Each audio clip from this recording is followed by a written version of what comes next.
Hello ji, so ladies and gentleman, welcome to the shaadi review. तो आज से कोई 40 दिन पहले मेरी शादी हुई। शादी के ये सारे खर्चे और ये सारी सलामियां लेके मैं बैठ गया हूँ आज शादी रिव्यू बनाने। ये आज की वीडियो मेरी इवन शादी के व्लॉग से भी ज्यादा इंपॉर्टेंट है, क्योंकि वो तो एक मोमेंट था जिसको मैंने शेयर किया। क्या बात है जी। लेकिन आज आप लोगों को इस शादी कल्चर के बारे में मैं बताऊंगा कि शादी वर्थ इट भी होती है कि नहीं। हवाई बनाया हुआ है। दूसरे नंबर पे एक्सपेंसेस की बात करेंगे, कितने पैसे लगे। और तीसरे नंबर पे बात करेंगे कि जितने भी पैसे लगे क्या उसमें लोग खुश हो गए, क्योंकि लोगों के लिए खर्चा हो रहा होता है ना। चौथे नंबर पे बात करेंगे कि एक आइडियल मैरिज कैसी होनी चाहिए। और पांचवें नंबर पे ये bro to bro, man to man talk करेंगे। तो आप लोगों को पता है कि मैं कभी भी नहीं कहता कि मेरी वीडियो एंड तक देखो, एंड पे ये है, समझ रहे हो। लेकिन आज मैं कहूंगा ये वीडियो पूरी देख लेना, बहुत कुछ है इसमें। इंट्रो हो गया, मैं जरा असल रूप में आ जाऊं भाई। ओए होए होए, मैंने सोचा पूरी वीडियो शेरवानी पहन के बनाऊंगा, सिर्फ कुल्ला उतार दूंगा, लेकिन गर्मी ही बहुत है भाई। तो चलो शुरू करते हैं पहले सवाल के साथ कि क्या शादी वर्थ इट भी है या नहीं। तो देखो भाई, to be very honest, fully worth it है। ऐसा नहीं है कि शादी करके जी जिंदगी खत्म हो जाती है। वर्थ इट इन सेंस लोग ऐसे ही सोचते हैं, जैसे इंटरनेट कल्चर में ये बात चलती है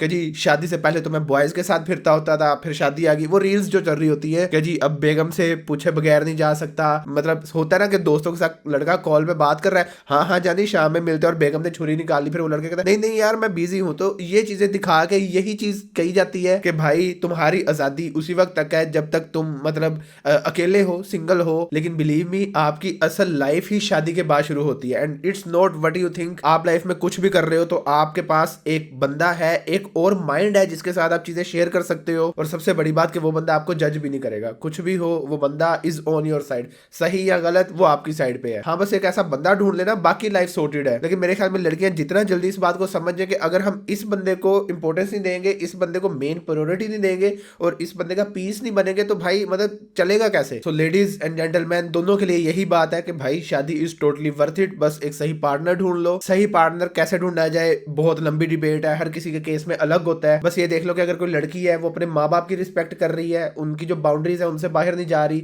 तो वो एक अच्छी लड़की हो सकती है। और अगर एक लड़का है जो अपने खर्चे खुद उठा रहा है, जो चीजें मैनेज कर रहा है, खुद लेके चल रहा है चीजों को, तो वो एक अच्छा लड़का हो सकता है। बाकी बैकग्राउंड चेक्स वो चीजें तो होनी चाहिए ऑब्वियसली। और इस वीडियो को ना मैं घंटे का बना सकता हूँ, लेकिन मैं चाहता हूँ मैं इसको छोटा ही रखूँ, फिर कभी बात कर लेंगे। लेकिन एक वो चीज भी जहन में रखना कि डोंट कमिट टू अर्ली। ये बात मैं हमेशा करता होता हूँ। थोड़ी सी कंट्रोवर्शियल है, लोग चिढ़ भी जाते हैं इससे, लेकिन जो बॉयज, जो अपने ओजी बॉयज है, जिनको ये बात समझ आती है ना, तो उनको पता है कि हाँ भाई ये बंदा यहाँ से बात कर रहा है। बहुत जल्दी कहीं भी बस कमिटमेंट ना कर दो, ये चीज एक खास ख्याल रखना है। बस इस चीज को याद रख लो कि तुम जिस उम्र में कमिटमेंट कर लोगे, शायद वो तुम्हारी उम्र हो ही ना कमिटमेंट करने की। 24-25 तक तो एटलीस्ट वेट कर लो, क्योंकि इस टाइम तक लड़के थोड़ी बहुत दुनिया देख चुके होते हैं। तो इस पॉइंट को लंबा किए बगैर एक्सपेंसेस पे चलते हैं। ओहो भाई, ये शादी कल्चर किसने बनाया है मुझे ये बताओ। तुम्हारी ऐसी की तैसी तुझे मैं कब्रों से उठा के चांटे मारूं मैं उसके भाई, जिसने ये शादियों के कल्चर बनाए हैं।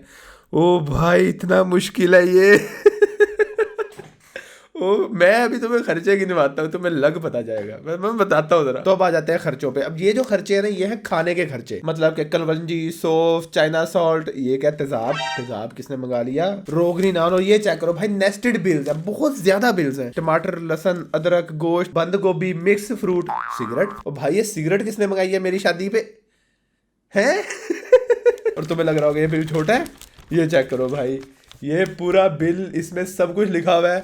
और ये मेरे ख्याल में ना हमारे वलीमे का था। कढ़ाई मसाला, कसूरी मेथी, यास्मीन टपाल, चिकन करोर, ब्रोस्ट मसाला, इमली, सिरका सफेद, chilli sauce, soya sauce, chicken boneless, पता नहीं भाई क्या क्या है इसमें। तो एनीवेज, शादी के खर्चों के शुरू से आते हैं। अच्छा, ये वीडियो ना बनाने का मकसद ये नहीं है कि मैं आगे दिखाता फिर भाई 500 रुपए का ये आ गया, 5000 का ये आ गया, 10,000 का ये आ गया, ऐसा कुछ नहीं है। ये वीडियो सिर्फ मैं अपने बॉयज के लिए बना रहा हूँ कि जिन्होंने इनेबल होना है, शादी करनी है कल को अपनी, जिन्होंने चीजों को खुद मैनेज करना है, कि आपको पता हो भाई खर्चे आते हैं कौन कौन से हैं। तो जैसी शादी की बात होगी कि अब हम अपने बेटे की शादी कर देते हैं, तो खर्चे हो जाते हैं शुरू। और सबसे पहला खर्चा होता है वरी वाला। वरी जो लड़के वाले लड़की के कपड़े बनाते हैं, इसमें अगर आप एवरेज पे जाओ तो मेरे ख्याल में तकरीबन 10 से 15 सूट तो करने ही पड़ते हैं। अब अगर इसमें 5 से 7 फैंसी सूट भी करो, तो एक फैंसी सूट मिनिमम पे बता रहा हूँ कि 25 से 30 हजार में आता है। 1.5 लाख हो गया। उसके बाद आप उनके अनस्टिच्ड भी लोगे, वो एक तकरीबन 7 से 10 हजार की रेंज होती है। 50 50,000 और लगा लो। उसके बाद कैजुअल वेयर के जो रेडीमेड सूट होते हैं, अब मुझे नहीं पता, हर किसी का अलग हिसाब होता है। ये वाले सूट आगे, और अभी जूते पेंडिंग है, फिर जूते लगा लो और उसके बाद मेकअप लगा लो। भाई एक तो मैं मेकअप से इतना परेशान हूँ, मुझे शादी करके पता चला है लड़कियों का मेकअप लगाने के लिए मेकअप होता है, फिर उस मेकअप को उतारने के लिए और प्रोडक्ट्स होते हैं कुछ है। खैर कोई बात नहीं, हम आगे चलते हैं। अब वरी बन गई, लेकिन रुको, वरी बनाने आपकी अम्मा जी के साथ कोई कजन भी गई होगी, कोई खाला फुफ्फो चाची मामी ताई गई होगी, उनका सूट हो गया, एक उनका खाना हो गया। वरी एक दफा में नहीं बनती, तो उनके 2-3 खाने डाल लो, ठीक है, एक एक सूट डाल लो। ये सारे वो खर्चे हैं जो आते हैं भाई। तो 4-1 लाख रुपया आप रख लो वरी का। अच्छा हाँ, वो पर्स तो मैं भूल ही गया, लेडीज के पर्स भी तो होते हैं, वो भी ऐड कर लो जरा वरी में। तो आप वरी को सरवाइव कर चुके हो। अब आ जाता है अगला फेज, कपड़ों वाला, जो शादी में पहनने हैं। उसमें लड़के वालों ने लड़की का लहंगा बनाना होता है और लड़की वालों ने लड़के का पेंट कोट बनाना होता है। आपका लहंगा आएगा इजीली 1.5 लाख। 1.5 तो आम बात है, ठीक है। और ये वो होगा जो लड़की कंप्रोमाइज करेगी कि हाँ चलो ये ले लेती हूँ, लेकिन अगर आपको चाहिए कि यार अच्छा हो, लहंगे के साथ जूते भी आते हैं और बाकी चीजें भी होती हैं, तो आप 2 ही लगा लो। और ये लहंगे वगैरह के लड़के वालों ने पैसे देने होते हैं, और लड़के के वलीमे के ड्रेस के लड़की वालों ने पैसे देने होते हैं। भाई ये इतनी ये इंटरलिंक्ड टर्म्स किसने बनाई है यार, पता नहीं, मुझे तो अजीब चिढ़ चढ़ती है। भाई तुम अपने अपने कपड़े बनाओ ना यार, ये क्या बात हुई। उसके बाद आपने लेना होगा अपना मेहंदी का ड्रेस, जिसमें एक प्रिंस कोड लगा लो, खुस्सा वगैरह लगा लो, अंदर वाला इनर लगा लो। 25,000 चला गया। अब बारात का दिन आता है, उस पर शेरवानी आ गई। शेरवानी के लिए मैं फुल लाहौर में दुल्हा गली फिरा हूँ। 25-30 वाली रेंज में थोड़ी घटिया घटिया शेरवानी मिलेगी। अगर एक वेरेबल शेरवानी चाहिए कि यार हाँ चलो बहुत अच्छी नहीं है, बहुत बुरी नहीं है, पहनी जाएगी, 45-50 वाली रेंज लगा लो। और ये जो मेरे वाली थी, ये तकरीबन 80-90 में पड़ गई थी भाई। और मेरे ख्याल में ये मेरे वाली शेरवानी शायद दुनिया की पहली शेरवानी होगी जिसको दूसरी दफा दूल्हे ने पहना है, मतलब दोबारा नहीं पहनते, वो अलमारी में लटकी होती है। मैंने तो फिर वीडियो के लिए पहन लिया। तो कहने का मकसद कि मेहंदी वाला भी और ये बारात वाला भी ये वन टाइम वेयर है। मेहंदी वाला शायद मैं ऐसे मतलब पहन लूं, कहीं ना कहीं किसी की शादी में पहन के घुस ही जाऊंगा। शेरवानी तो कहीं भी नहीं पहनी आती। और अभी तो रुको, अभी तो एक और चीज नहीं बताई मैंने, बड़े रिश्तेदारों के कपड़े कौन लेगा, इधर आओ ना जरा। तो होगा क्या, जो दुल्हे की माँ होती है, वो खानदान में जो बड़े लोग हैं, नाना दादा ताया बड़े मामू, इस तरह के जो बड़े वाले लोग हैं, उनके कपड़े भी बनाती होती हैं। और वो कहाँ से बनते हैं, वो भी चीज आप पे ही है। अच्छा एक चीज भाई, एक चीज मैं बहुत सीधी सी कहता हूँ, अगर मेरे खानदान वाले ये वीडियो देख रहे हैं तो भाई ये आपकी बात नहीं मैं कर रहा, इजी इजी, मैं जो भी बातें कर रहा हूँ वो मैं बाकी आवाम को बताने के लिए कर रहा हूँ कि ये खर्चे होते हैं। मैंने कर दिया, अब वो हो गया, खुश रहो, ठीक है। अच्छा बाय द वे, शादी से पहले मेरी एक डिस्कशन हुई थी मेरे घर वालों के साथ, और मैंने कहा था मैं इसको सादा करना चाहता हूँ। तो मैंने बड़ा जोर लगाया, इन्होंने कहा कि नहीं भाई सादा नहीं कर सकते, हमने तो मतलब एक ही शादी करनी है जी, क्या बात है, चक दो फट्टे। मैंने कहा ठीक है भाई आ जाओ, फिर अब ऐसी की तैसी भाई देखी जाएगी, बनाओ जो जो बनाना है। तो मेरी शादी वाज वेरी एक्सेप्शनल, बड़ी अजीब सी शादी थी, अजीब इन गुड वे, ठीक है, नॉट बैड वे। अभी चलते हैं, अभी हम कपड़ों पे हैं, अभी हम आगे खाने शाने पे उन चीजों पे जाएंगे, ठीक है। तो मेहंदी बारात वलीमे के कपड़े हो गए, आपके घर वालों के कपड़े हो गए, आपके रिश्तेदारों के कपड़े हो गए, वो जो मैंने बड़ों वाली बात की है। तो इसके साथ ही शुरू होती है हॉल्स की बुकिंग। मेहंदी और वलीमे का आपने करना है, बारात का लड़की वालों ने करना है। जो हॉल के पैसे होते हैं वो 2 तरह के होते हैं, या तो खाना हॉल वाले ही देते हैं, पर हेड होता है उसमें, या खाना आप अपना करते हो, होता उसमें भी पर हेड है, लेकिन उसमें सिर्फ वो फिर मतलब सिटिंग का पर हेड हो जाता है कि सिटिंग टिश्यू केटरिंग वगैरह उस चीज का पर हेड हो जाता है। अगर आपने पूरा ही फुल पैकेज लेना है ऑल इन वन, तो वो 2500-3000 पर बंदे के हिसाब से आपको लग जाएगा। उसकी कैलकुलेशन अपने हिसाब से खुद ही कर लेना कि आपने कितने बंदे बुलाने हैं। मेरे केस में हम लोगों ने क्या किया था, हम लोगों ने अपना खाना खुद किया था, क्योंकि हमारे बंदे थोड़े से ज्यादा थे, थोड़े से बताता हूँ कितने थे, रुको जरा। और ये मैं बंदों का बताऊंगा ना तो शायद आपको लगे कि यार ठीक है इतने ही तो थे, लेकिन किसी उस बंदे से पूछना जो आपके घर में बड़ा हो, जैसे अब्बा जी बड़े हैं, उनसे पूछना अब्बा जी इतने बंदों को मेहंदी में ले जाना कैसा है, ठीक है, ये मैं बताता हूँ, करते हैं इस पर बात। तो सबसे पहले हॉल की बुकिंग होगी। मैं मेरे वाले मॉडल पे जा रहा हूँ कि खाना जिसमें आप खुद बनाओगे। मेहंदी के लिए हॉल लगा लो 70-80 हजार, 60,000, 80,000, डिपेंड करता है कहाँ हो। अगर आप लाहौर में हो तो इजीली 1.5 लाख रुपया, 1.5 लाख रुपया कहीं नहीं गया सिर्फ हॉल बुक करने का। और अगर आप जैसे मैं खानेवाल में हूँ तो यहाँ 50-60 हजार, 70 हजार में हॉल हो जाता है। और अगर आप किसी गांव वाली साइड पे हो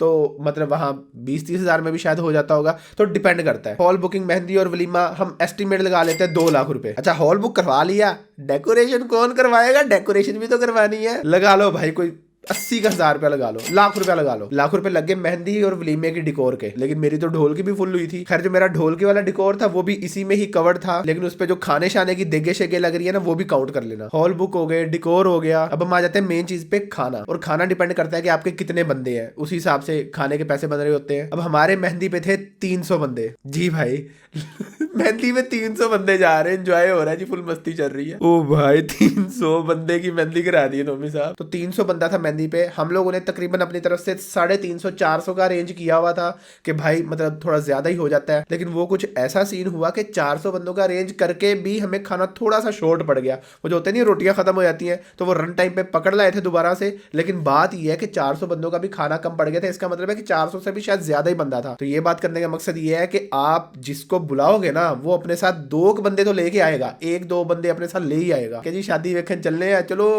जा रहे हैं। मेरे ख्याल में मेहंदी का खाना बहुत सादा होता है। चिकन का सालन हो गया, साथ नान शान हो गए। मेरी तरफ हम लोगों ने ये किया था, कोरमा नान थे। मुंह में पानी क्यों आ रहा है साथ मैंने वो कॉटन कैंडी वाला स्टॉल लगवा दिया था। एक तरफ जलेबियां थी, गोलगप्पे भी थे। तो अगर आपका तकरीबन मेहंदी पे 300 बंदा है और यही वाला खाना है तो अपने माइंड में रख लो तकरीबन 3.5 लाख रुपए, 3 से 3.5 लाख रुपए खाने के रख लो। अभी जो ये वाले पैसे ये मैं इन सबको काउंट अगर करने बैठ दूं तो कहीं ना कहीं से निकल ही आएंगे एग्जैक्ट पैसे, लेकिन मुझे अभी जुबानी याद नहीं है क्योंकि मैं बस ट्रांजैक्शंस कर रहा था। बाय द वे आप लोग नीचे कमेंट्स में लिख सकते हो कि मैंने जो चीजें मिस कर दी हैं, ताकि ना मैं ना इसके ना एक पिन कमेंट में पूरे पॉइंट्स बना के लिख दूंगा और उसके आगे क्वेश्चन मार्क डाल दूंगा, ताकि हर बंदा उस चीज को ना बैलेंस कर ले अपने हिसाब से कि हाँ जिसकी शादी हो वो देखे हाँ भाई मुझे ये खर्चे देखने हैं, उसके बाद मैं शादी के काबिल हो जाऊंगा इस कल्चर के अंदर। मेहंदी गुजर चुकी है और नोमी भाई मेहंदी कैसे गुजार दी आपने? फोटोग्राफर के किसने पैसे डालने हैं? लगा लो 2 लाख रुपए उनसे, और वो भी अगर ताल्लुक बना तो, वरना उससे ज्यादा ही होंगे, लेकिन चलो 2 लाख लगा लो। उसके बाद हम आ जाते हैं जी बारात पे। अब ये वाला जो इवेंट है ये लड़की वालों की तरफ से होता है। इसमें आपको खाने शाने का मसला नहीं होता, लेकिन इसमें वो ट्रैवलिंग वाला सीन आ जाता है। अगर आप किसी और शहर से जा रहे हो,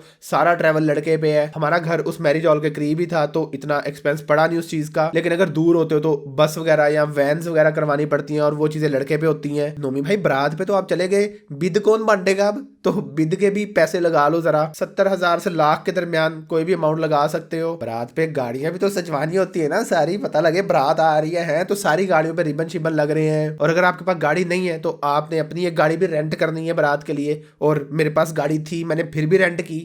क्या लाइफ है। मेरा सीन ये हुआ था कि मुझे कहा गया कि भाई तेरी बारात में और भी बड़ी गाड़ियां होंगी, तो मतलब तू सिटी में आएगा, पीछे बड़ी गाड़ियां होंगी तो अजीब सा लगेगा। तो फिर मैंने इसलिए किया स्पोर्टेज करवाई, ऑल्दो वो भी कोई बहुत बड़ी गाड़ी नहीं है, लेकिन मुझे सैडनेस फील हो रही थी कि यार अल्लाह ने गाड़ी दी है फिर भी एक वो क्या उसको कहता है कि नाशुक्री वाला वो पॉइंट है। तो मैंने क्या किया था कि मैंने उसको रेंट पे लिया, वो रेंट की कॉस्ट प्लस उसकी वो सजावट उसकी कॉस्ट, वो जो उसके वो फूल शूल लग जाते हैं, प्लस मैंने अपनी जो सिटी क्यूटी थी मेरी, मैंने कहा था भाई इसकी भी डेकोरेशन होगी, उसके ऊपर भी लगा दो फूल। तो मेरा ये सीन हुआ था, तो ये भी एक खर्चा। Okay so ladies and gentlemen, it's वलीमा टाइम। वलीमे पे हॉल के पैसे तो हम पहले कर चुके हैं। वलीमे पे मेन होता है खाना, या बीफ होगा या मटन होगा, चिकन नहीं समझ आता आवाम को वलीमे पे। हाँ चिकन पकौड़ा जरूर होगा। अब सबसे मेन चीज यहाँ आती है, मेरे वलीमे पे गैस करो कितना बंदा था। सो लेडीज एंड जेंटलमैन, मेरे वलीमे पे थे 700 बंदे, 700 लोग थे भाई मेरे वलीमे पे। जैसे हमने मेहंदी पे ये किया था कि हमने ज्यादा अरेंज किया था और फिर वो कम हो गया, तो हमें था कि भाई पता लगे कि वलीमे पे भी वहां बगैर बुलाई आ रही है तो चलो थोड़ा सा एक्सटेंड कर देते हैं। तो हमने 1000 बंदों का खाना बनवा लिया। कितने? 1000 बंदे, समझ रहे हो? 1000 बंदे। अब आपने पूछना है अपने बड़ों से, किसी के पास भी चले जाओ उठ के, उनसे पूछो पप्पा वलीमे पे 1000 बंदा जिसने बुलाना हो वो कैसा है, तो वो आपके बड़े आपको खुद ही बता देंगे। एनीवेज, तो 1000 बंदों के लिए बीफ, चिकन पकोड़ा, कस्टर्ड, खीर वगैरह कुछ भी, हम लोगों ने खीर की थी। उसके बाद चाय आ गई, नान शान आ गए, तो ये इजीली 6-7 लाख रुपए कहीं नहीं गए। अब जब आप वलीमा करते हो तो वो बाहर मतलब लड़के वालों की तरफ से बंदे बैठे भी होते हैं पैसे लेने के लिए, न्योंदरा कहते हैं उसको हमारी जुबान में। अगर इसका कोई इंग्लिश नेम है तो प्लीज लेट मी नो, मैं बड़ा एम्बेरस होता हूँ इसको कहते हुए। तो खैर ये वाली जो अमाउंट है जब आप वलीमा खा के निकलते हो और आप पे करते हो, लेट मी टेल यू, 7 बंदे आके खा रहे हैं और 1000 रुपया दे रहे हैं। तुम्हें शर्म नहीं आती भाई? ये क्या लोग हैं? 7 बंदे आए, 1000 रुपए दे के चले गए यार। खैर हम ना भी लोगों वाली साइड पे भी आते हैं कि ये तो मैं बता रहा हूँ ना कि शादी करना कैसा है, और अब मैं बताऊंगा कि ये जैसी मेरी शादी हुई थी इस मेरी शादी को देखना कैसा है, ये भी मैं बताता हूँ। तो ये मेरे वलीमे के बंदे थे। अभी ना मैं शादी के कुछ दिन बाद मैं ना खड़ा फ्रूट ले रहा था, उधर मुझे एक बंदा मिला। ओ नुमान भाई कैसे हैं आप? मैंने कहा अल्हम्दुलिल्लाह। भाई आप कौन? कहता पहचाना नहीं? मैंने कहा नहीं। कहता भाई मैं आपके वलीमे पे आया हुआ था। मैंने कहा है, मेरा वलीमा खाया तूने? मुझे पता ही नहीं। तो ऐसे ऐसे बंदे भी आएंगे जिनको आप जानते ही नहीं, ऑब्वियसली उनको आपके अब्बा जी जानते होंगे। और मेरे ख्याल में ना इवेंट्स होते ही बड़ों के हैं, मतलब वो आपके पेरेंट्स वगैरह के ही सारे जानने वाले होते हैं ज्यादातर। आपको तो फर्क नहीं पड़ता, आप 3-4 दोस्तों के साथ खुश हो, अपनी वाइफ के साथ खुश हो, थोड़ी सी क्लोज फैमिली के साथ आप खुश हो, लेकिन पेरेंट्स के जानने वाले जब आ जाते हैं सारे, तो वो फिर इवेंट्स बड़े हो जाते हैं। और सेम केस मतलब हमारे किड्स की दफा हमारे जानने वाले बहुत ज्यादा होंगे, तो ये लूप चलता रहेगा अंटिल समवन ब्रेक्स इट। करेंगे बात इस पे, लेकिन अब वलीमा हो चुका है। ओ हाँ, बारात पे दूध पिलाई कौन देगा? तेरी ऐसी के दूध पिलाई नहीं बेटे ने, चल बेटा दूध पिलाई निकाल अब। और दूध पिलाई हो गई, उसके बाद पता नहीं इधर उधर की रस्में रास्ते रोकने लगेगी। आपके अपने घर वाले, उनके मतलब आपकी वाइफ की साइड वाले तो रास्ता रोक रहे हैं, चलो फिर समझ आती है, आपके अपने घर वाले रास्ता रोक के कहेंगे पैसे दे दो, है ये कहाँ लिखा है। तो वो जूता छुपाई वाली रस्म भी होती है। तो ये सारे खर्चे थे, शायद अभी भी मैं कुछ ना कुछ पक्की बात है भूल ही रहा हूँ। घर की लाइटें कौन गिनेगा भाई, जो घर पे 15 दिन पहले लाइटिंग शुरू हो जाएगी। तो कहने का मकसद है मैं और भी बहुत से खर्चे शायद भूल रहा हूँ। वो ना मैं ऐसे करूंगा, मैं इसका कमेंट एक बड़ा सारा कमेंट बना दूंगा, मैं सारे खर्चे लिख के उसके अंदर पिन कर दूंगा। तो आप उठा सकते हो, जिसकी शादी करने जो चाह रहा है वो देखे कि भाई ये खर्चे सारे आइडेंटिफाई कर ले। अब मैं थोड़ा सा बता देता हूँ कि जिस तरह मेरी शादी हुई, इस शादी को देखना कैसा है वो भी ईजी नहीं है। सबसे पहले उन्होंने आना है, तो उन्होंने कोई 15-20 नोटों की कापियां लेके आनी है। मतलब 1000 रुपए की कॉपी भी अगर आप लो तो वो 1000 की नहीं मिलती, वो 1200-1500 की मिलती है, क्योंकि नए नोट होते हैं। तो उन्होंने वो वारने शारने के लिए, उड़ाने छुड़ाने के लिए कोई 15-20 कॉपियां लेके आनी है। मेरे हर कजन के पास, मेरे पास तो अभी भी मैं देख रहा था एक 50 वाली कॉपी पड़ी हुई थी भाई, पता नहीं पैसे ही खत्म नहीं हो रहे ये वाले। तो जिसने शादी देखनी है उसके लिए एक ये वाला खर्चा, फिर उसने अपने कपड़े बनाने हैं, अपनी बेगम के कपड़े बनाने हैं, अपने बच्चों के कपड़े बनाने हैं, 3 इवेंट्स के बनाने हैं, मतलब मल्टीप्लाई बाय 3 हो गया, मेहंदी, बारात, वलीमा। उसके बाद उसने मुझे सलामी देनी है, मेरी बेगम को सलामी देनी है, मेरे वलीमे पे वो पैसे डालने हैं। और अगर आपके कुछ ज्यादा क्लोज की शादी है तो आपको बड़ा गिफ्ट देना पड़ता है। हमें मिल रहे हैं जी गोल्ड रिंग्स, गोल्ड के सेट, पता नहीं क्या क्या भाई, मतलब क्या बात है जी, थैंक यू। लेकिन बात ये है कि एक्सपेंस कितना बढ़ गया भाई। इसी गोल्ड से याद आया, जो अपनी बेगम के लिए आपने गोल्ड बनाना है वो कौन बनाएगा, उसका खर्चा कौन ऐड करेगा। एक तो ये गोल्ड मुझे इतनी कोई फारिग चीज लगती है ना, गोल्ड इज जस्ट अ धात, एक धात है, और उसको पहन के लोग कह रहे हैं वाओ कमाल ही कर दिया, किल कर दिया, कुछ अलग सा पहन लिया आज। भाई यार ये ऐसे ही है जैसे पत्थर रेयर हो जाए, ठीक है, अब आप उसको पहन के कह रहे हो क्या बात है जी, चक दो फट्टे। ओए यार इस गोल्ड पे तो प्रॉपर मैं एक वीडियो बनाने वाला हूँ, प्रॉपर गोल्ड कहाँ से आया, क्यों आया, शादियों में क्यों इतना इंपॉर्टेंट है, क्या चीज है। तो ये सारे खर्चे थे। अब हम आएंगे मेन चीज पे कि इतना खर्चा करने के बाद भाई लोग तो टकरे मार रहे होंगे, क्या बात है, चक दो फट्टे भाई। तो सीन ये था कि जब मैं अपनी वाइफ को लेकर अपने घर आया तो देयर वर सम कजन्स जिन्होंने हमारे ऊपर फूल भी नहीं डाले क्योंकि वो नाराज थे, उनको प्रोटोकॉल नहीं मिल सका हमसे। हाँ दैट्स सैड भाई, दैट्स सैड। आप इतना खर्चा कर देते हो, और ये सिर्फ एक चीज है, ऐसी 10 और होती है। नाराजगियां सेम है। कुछ तो लोग कहेंगे भाई तो लोग हम ना कर पाए खुश, भाई हमने सोचा था खुश हो जाएंगे। मैं गारंटी देता हूँ एटलीस्ट 50% लोग ऐसे होंगे जिन्होंने मेरी शादी जैसी शादी नहीं देखी होगी, लेकिन स्टिल भाई अवाम नाराज है। यकीन करो अवाम नहीं खुश होती। और मैं ऐसा नहीं कह रहा कि जी लोग फसादी हैं, नहीं, उनके मसले वाकई जेन्युइन हो सकते हैं, शायद उनको वो चीज़ ना मिली हो, लेकिन बात यह है कि एज अ ग्रूम या as a mother of groom या as a father of groom आप किस किस को फोकस कर सकते हो। आप हर किसी को तो वो नहीं कर सकते क्योंकि आपने और लाख चीज़ें देखनी है। इतना बड़ा बंदा आ रहा है आपके पास, इतना लोग आ रहा है आपके पास, उन लोगों को मैनेज करना है आपने, तो आप कभी किसी को टाइम नहीं दे पाते। शायद कोई आपको इंट्रोड्यूस करवा रहा है किसी से और आपको पता ही नहीं चल रहा, आप इधर को मुंह कर लेते हो। इस तरह की चीज़ें निकलती हैं एंड पे। अब मैं सहरा बंदी पे खड़ा था, सलामियाँ मुझे दे रहे थे लोग, तो मेरा कज़न कहता भाई मैंने भी सलामी देनी। मैं कहा आजा आजा, तो वो नहीं आया। फिर वो कहता भाई तूने नीचे आना था। मैंने कहा यार सॉरी जान, मैं बहुत बुरा हूं ना।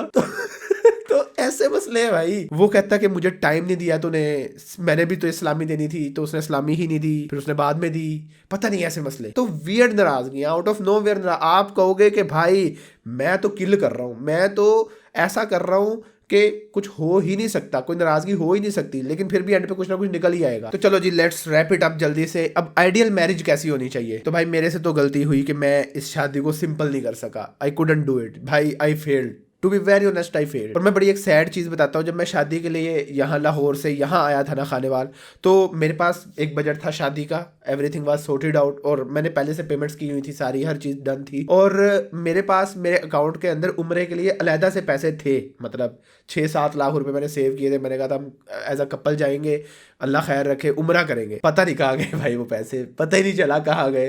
तो अपने पास जब शादी हो 5-7 लाख रुपए का बैकअप भी रखना है, ये भी एक खर्चा डालो साथ, और इसको अलग से रखना है कि भाई ठीक है चलो हर चीज़ डन है, ये मैं ऐसे ही रख लेता हूँ अकाउंट में, तो वो रखना है, वरना ना पता क्या होगा शादी में प्रेशर रहेगा आप पे। खैर तो आइडियल मैरिज तो भाई लिटरली यही होनी चाहिए कि मिनिमम खर्चे करो। और अगर आपको लगता है कि जैसे नोमी भाई आपकी सिचुएशन थी, मैं भी उसी तरह फंसा हुआ, मैं नहीं कर सकता सादा शादी, बड़ा बंदा है बुलाने वाला ये वो, तो एक काम करो वलीमा लंबा कर लो, एटलीस्ट ये कर लो भाई, मतलब दुआई दोगे, क्योंकि आपको पता चलेगा वाकई वो जो हम सुनते हैं ना कि ये खर्चे शादी के महीना बाद मैटर भी नहीं करते, बंदे भी मैटर नहीं करते, पता नहीं क्या क्या सीन होता है, क्योंकि एट द एंड तो फिर सबने नाराज रहना है। तो ये मेहंदी बारात का खर्चा बचा लो, वलीमा है उसको थोड़ा लंबा कर लो, सिर्फ वलीमे पे होता है सिर्फ खाना ना करो, निकाह पहले कर लो सिंपल, वलीमे पे एंट्री करवा लो ब्राइड की, ग्रूम की, वही दूध पिलाई भी कर लो थोड़ी बहुत, ठीक है, ये चीजें कर लो, फिर वलीमे पे खाना खाओ सारे, ठीक है, और उसके बाद बस दैट्स इट, एक दिन की शादी करके खत्म करो भाई, खींच लो, एटलीस्ट ये तो कर लो ना, मतलब जिंदगी में सादगी तो आए थोड़ी सी। और हाँ, एक और बात, आपको लग रहा होगा नोमी भाई आपकी जो शादी थी आपने तो एंजॉय बहुत कर लिया होगा।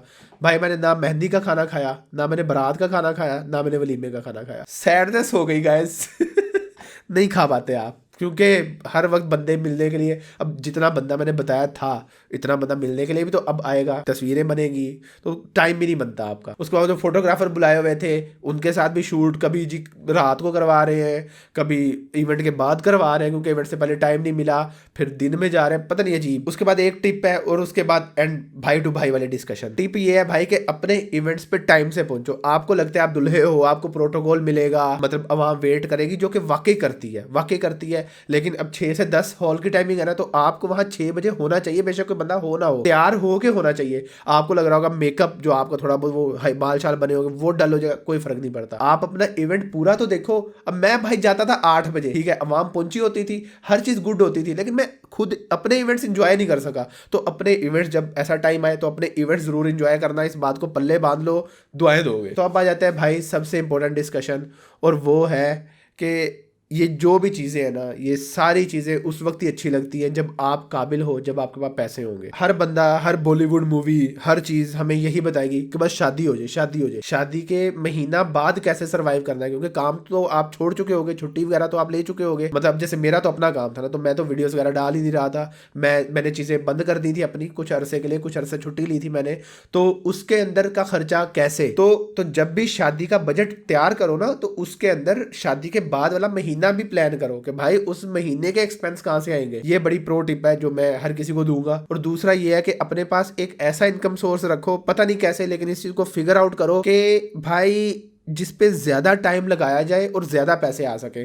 आप अगर जॉब करते हो, 9 to 5 जॉब करते हो, अगर उस पर ज्यादा एफर्ट लगाओगे पैसे ज्यादा नहीं होंगे। अपने पास कोई ऐसी चीज रखो जिसके एसिमेट्रिकल रिटर्न्स हो, जिसपे ज्यादा एफर्ट करके ज्यादा पैसे आ सके। वो जो स्नोबॉल इफेक्ट होता है ना, वो हो सके कि चीजें ज्यादा हो रही हैं। जैसे मैं यूट्यूब करता था तो शादी से पहले मैंने काफी रेगुलर चीजें की, मैंने स्पॉन्सर्ड वीडियोस की, तो यूट्यूब से मेरे लिए बड़ी चीजें आसान हो गई थी। तो कुछ ऐसा ही चीज ढूंढो जो आप कर सको। अगर अभी आपकी एज कम है तो अभी से काम शुरू करो, ताकि जब आपका ये वाला टाइम आएगा जिसपे ये पूरी वीडियो थी, शादी वाला टाइम आएगा, तब आपके लिए चीजें आसान हो चुकी हो। ये लाइफ का मैं मानता हूँ सबसे ज्यादा हाई टाइम होता है, सबसे ज्यादा पीक टाइम होता है, मतलब इंजॉयमेंट करो भाई। तो उसमें यार कम से कम ये बजट वाले इश्यूज नहीं आने चाहिए। मुझे आए थोड़े बहुत, लेकिन मेरे लिए चीजें थोड़ी सी अलग है। वो ऐसे के मतलब मेरा ये यूट्यूब वाला सीन है, तो मैंने स्पॉन्सर्ड वीडियोस कर ली और डन हो गया। और इसी तरह आप लोग भी ढूंढो, देखो क्या कर सकते हो। और अगर यूट्यूब भी करना है तो let me tell you about our master class. हमारी यूट्यूब मास्टर क्लास ले लो, जिससे आपको यूट्यूब कंटेंट क्रिएशन के बारे में बहुत कुछ पता चल जाएगा। और लिटरली भाई टू बी वेरी ऑनेस्ट, ना भी लो तब भी यूट्यूब कर लो या कुछ भी कर लो, लेकिन कुछ ऐसा जिसका एसिमेट्रिकल रिटर्न हो, जिसपे ज्यादा एफर्ट के साथ ज्यादा पैसा आ सके, या इवन शायद ज्यादा एफर्ट भी ना करनी पड़े लेकिन पैसा आ सके। और ये यूट्यूब मास्टर क्लास में फोकस किया गया कंटेंट पे। ये नहीं है फोकस के जी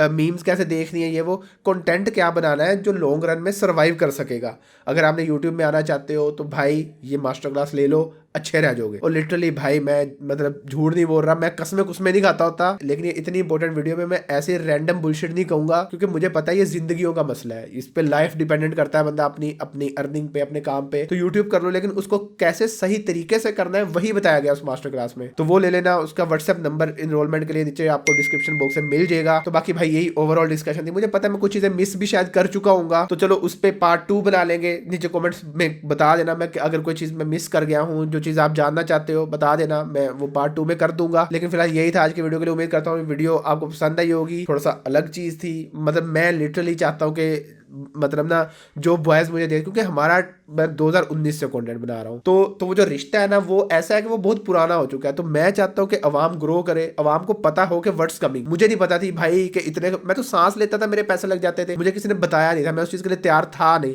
लेकिन अल्हम्दुलिल्लाह मेरे लिए चीजें काफी सही हो गई। लेकिन ये है कि हर किसी के एक तरह के हालात नहीं होते, तो इट्स बेटर कि आप रेडी हो उस चीज के लिए। और वही चीजें मैंने बतानी थी आज की वीडियो में। तो उम्मीद करता हूँ आपकी लाइफ में कुछ वैल्यू ऐड की होगी। और जिनकी शादियां वगैरह हो गई हैं भाई कमेंट जरूर कर देना, आवाम को बता देना कि जो बातें मैं कर रहा हूँ वो सही है गलत है, और अपने एक्सपीरियंस भी ऐड कर देना। बाकी that was it for this video. उम्मीद करता हूँ आप लोगों को वीडियो पसंद आई होगी। वीडियो को लाइक कर दो, चैनल को सब्सक्राइब कर दो, एंड दैट्स इट, बाय।